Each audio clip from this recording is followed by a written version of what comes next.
If you're considering setting up a self-managed super fund, there are pros and cons attached to it, which I talk about in detail in this video. For example, you would have more control and flexibility over your retirement fund with wider investment choices, which is good for estate planning and great asset protection. But self-managed super fund is not for every household. For example, one requirement totally turned us away from it is the residency requirement if we're ever going to relocate overseas for a period of time. So we know self-managed super fund is not for us. But should everyone rush to set up one?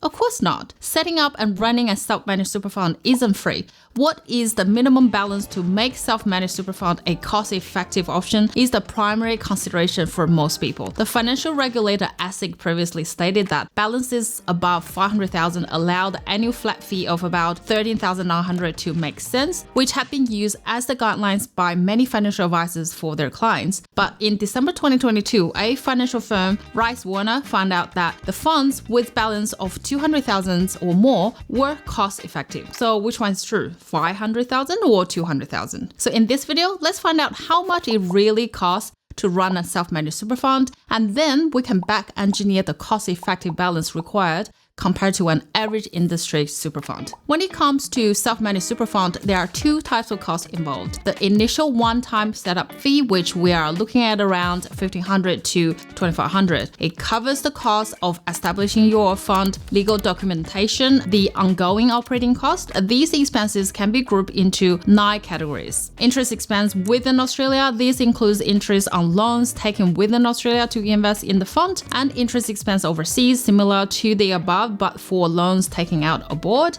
Insurance premiums, like normal APRA-regulated super funds, you can take out a range of insurances in your self-managed super fund, including life insurance, total and permanent disability TPD insurance, income protection, and so on. And self-managed super fund auditor fee. Investment expenses, this would be from transaction fees that involve in buying, managing, and selling investments, such as brokerage fees, buy and sell spread fees, management fees for shares and ETFs, or transaction costs for investment properties. And management and admin expenses, and this will cover any accounting and legal fees. Forestry managed investment scheme expenses. The fact that ATO data has made this a separate fee shows that many self-managed super funds invest in agricultural investments and supervisory levy paid to ATO and other deductions. The ATO's data from financial year 2021 reviewed the median operating expenses for a self-managed super fund was $4,139 with an average of $6,427. When considering total expenses, the median was $8,611 and the average jumped to $15,507. If we match the data of the median total expenses based on different fund sizes, we can see the expense ratios decrease as the fund gets bigger. I like to use the median average instead of the mean average because it represents the actual middle level without distorting the data due to the outliers. How about the average expense of a normal APRA-regulated superannuation fund that most of us hold? Based on Kansas database, super funds usually charge between 0.91% to 1.21% of account balance in fees each year. When you match this with the data on self-managed super funds, the fund size often needs to be over 500,000. This benchmark aligns with advice from ASIC. However, it's important to know that within APRA funds, there are various investment options. This 0.91% to 1.21% expense ratio is the My Super default balance option.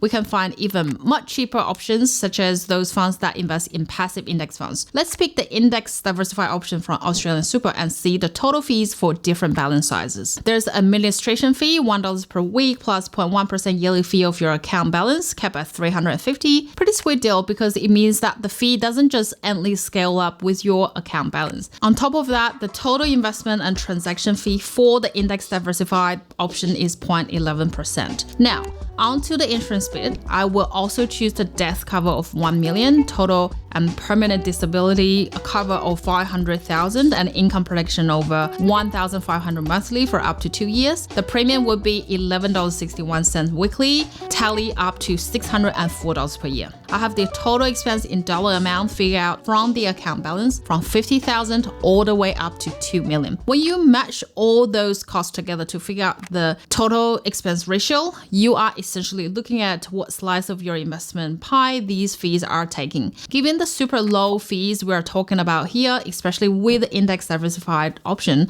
your pie is mostly staying intact. If we keep this total expense ratio as the gold standard for self-managed super funds, even an account balance of 2 million would not be a cost efficient. Choosing a passive investment option in an industry fund like this can definitely be a smart move if you are looking to keep costs down without getting super involved in the nitty-gritty of managing your super. It's kind of like setting your playlist on a really good streaming service and letting it run knowing you've got the best tunes, or in this case, investment returns. Fees are a big deal, no doubt, but when you are weighing up between a standard super fund and diving into a self-managed super fund, there's a whole lot more in the mix. Right off the bat, self-managed super funds open up some doors that standard super funds don't offer, like borrowing into investing in property. It's a powerful tool, potentially upping your investment game, but it also comes with its complexities and risks. Kind of like deciding to scale a mountain. The view must be amazing, but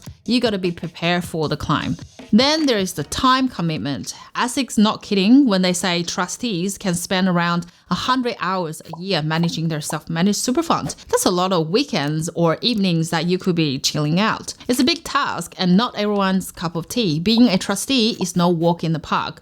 You've got legal responsibilities, investment decisions to make, and a whole heap of paperwork.